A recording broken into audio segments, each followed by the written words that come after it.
I,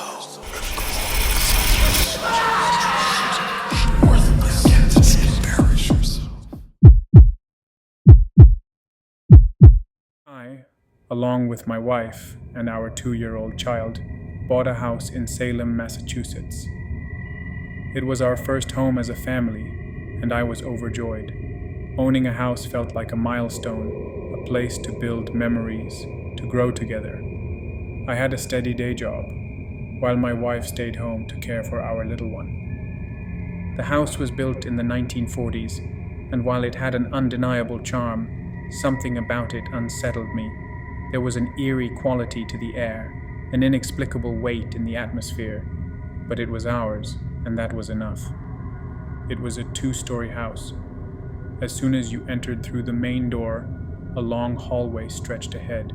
To the right, an old wooden staircase led to the 2nd floor. Further down the hall, past the creaking floorboards, were the living room and the master bedroom.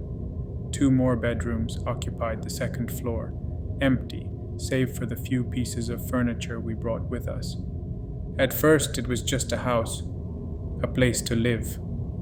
But soon, things started happening.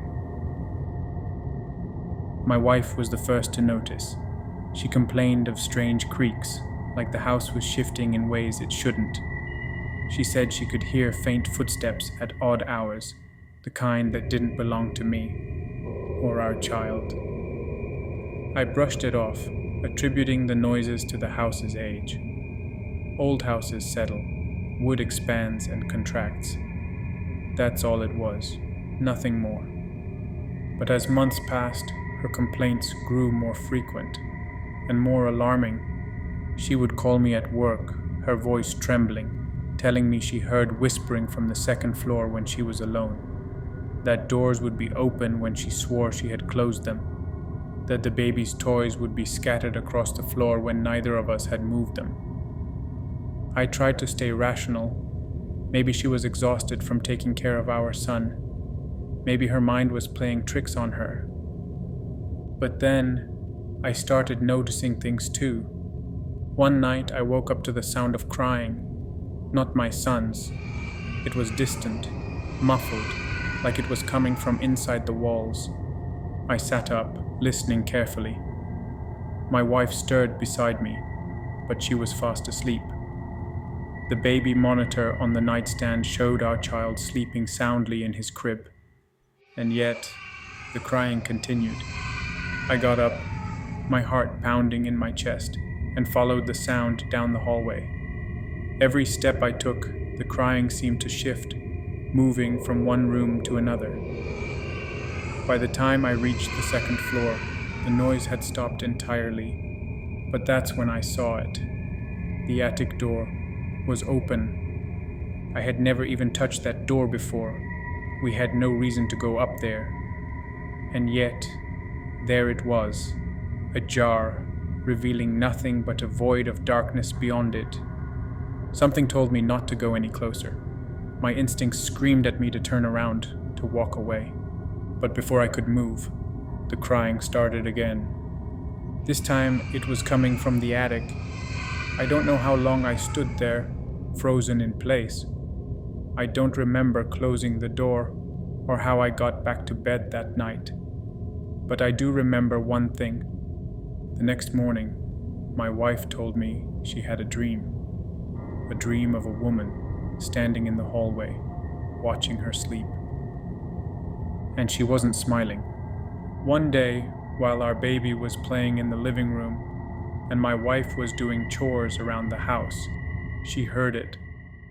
Loud, deliberate footsteps on the 2nd floor.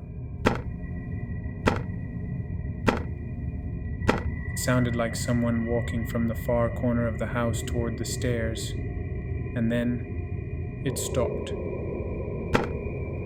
My wife, standing at the foot of the stairs, slowly looked up, and there he was, a very old man, crooked, with a cane, staring at her, dead in the eyes.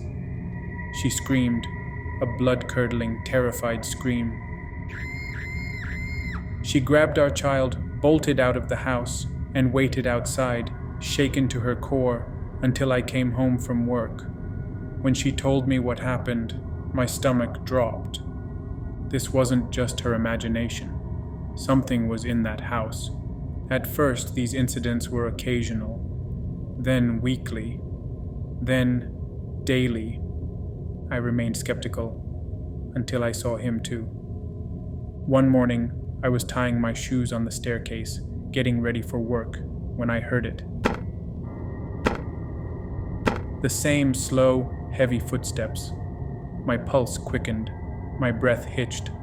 I looked up, and there he was. A crooked old man, gripping a cane, staring at me with lifeless eyes. My blood ran cold. I shouted for my wife, unable to tear my gaze away. The figure didn't move. It just stared. Gathering what little courage I had, I slowly ascended the stairs. With each step, the figure started to fade, like a mirage. By the time I reached the landing, he was gone. But when I turned back down, facing the stairs, he was there again. My wife, terrified but determined, tried the same thing, and she saw him too. I had had enough. I needed proof. I called friends and relatives over for dinner, hoping, praying, that whatever was happening would show itself. And it did. The dead stare. This was real. I couldn't take it anymore. I packed our things, grabbed my wife and child, and fled. We stayed in a hotel that night. And the next day, I put the house up for sale. I no longer own that house. It's someone else's problem now. But my wife, she still falls sick sometimes, haunted by memories of what we saw. Whatever it was in that house, I hope it finds peace. I hope it rests, once and for all.